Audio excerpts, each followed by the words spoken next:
Binigyang pugay ni Pangulong Duterte ang pagkakaisa ng mga Pilipino noong 1986 EDSA People Power.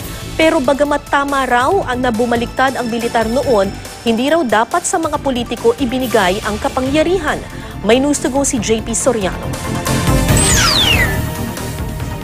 Sa opisyal na mensahe ni Pangulong Duterte na inilabas ng Malacanang para sa ika-33 anibersaryo ng People Power Revolution sa EDSA, sinabi nito na ang pagkakaisa ng mga Pilipino ang naging daan kung paanong muling naisilang ang Pilipinas mula sa magulong nakaraan. Sinabi rin ng Pangulo sa kanyang pahayag na naway mabigyan ng pagpapahalaga ng lahat ang ating mga natutuhan sa 1986 People Power Revolution at maisabuhay ang mga leksyon nito sa darating na eleksyon 2019. Pero sa talumpati ng Pangulo sa bisperas ng 1986 EDSA People Power Revolution, sinabi niyang mga tulisan ang mga sinuportahan ng militar noong sila ay bumaliktad sa Noy diktador na si Ferdinand Marcos. Ganyan din daw ang nangyari noong tinaguri ang EDSA II noong mapaalis naman sa pwesto si dating Pangulong Joseph Estrada. Pareho naman ang tulisan. Nagbali-bali mo lang nagpartido. Nagusala po na ninyo. Pila ka bisay gibuhat ninyo na mga polis, pumina mo. Pila? Kay Marcos, kay Estrada. Kanya, kung tato kay... Tama na, magkudita mo. Pero ayaw ihatag ninyo sa politiko.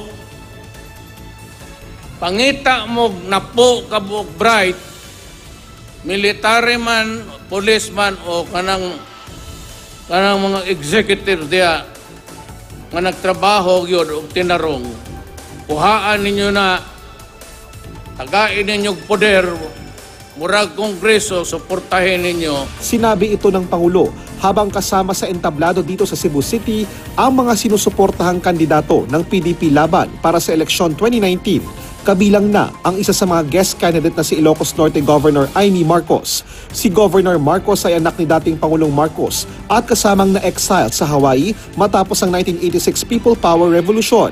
Tinutulan ng marami ang pagpapalibing kay dating Pangulong Marcos sa libingan ng mga bayani, pero muling ipinaliwanag ng Pangulo ang kanyang naging desisyon sabay atake sa anyay mga dilawan. Pinsay pwedeng ilubong sa libingan ng mga bayani.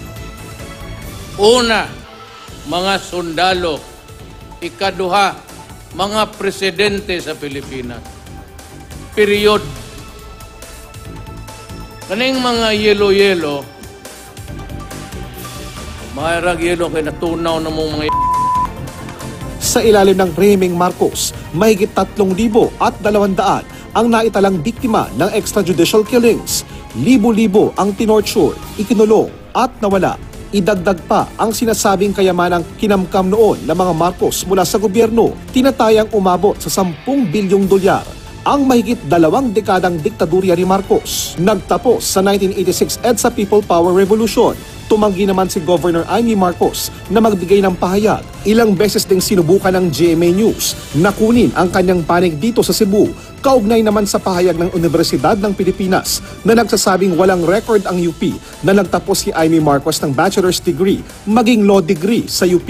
Wala ring record na siya ay nakatanggap ng honors. Taliwas ito sa dating sinabi ni Marcos. Gayunpaman, ipinagtanggol ng campaign manager ng PDP laban si Governor Marcos kaugnay sa issue ng kanyang di umanong pagkatapos sa Universidad ng Pilipinas. Sa akin naman siguro is hindi naman na requirements yung diploma ngayon sa pagtakbo niya, no.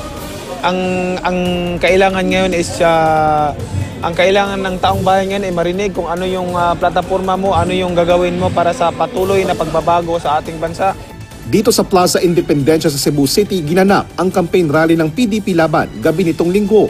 Ilan sa mga tumatakbo sa ilalim ng PDP Laban, sina Senator Coco Pimentel, dating PNP Chief General Ronald De La Rosa, dating Special Assistant to the President Bongo, dating MMDA Chairman Francis Tolentino at Congressman Dong Mangodadato. Bukod kay Marcos, ilan pa sa mga guest candidate ng PDP Laban ay sina Senator JV Ejercito, Congresswoman Pia Cayetano, mga awit na si Freddy Aguilar at dating DILG Secretary Rafael Alunan. Present lahat ang mga pambato sa Senado ng PDP Laban, maliban kina Senador Cynthia Villar at Sani Angara. Mula sa Cebu City, JP Soriano, GMA News.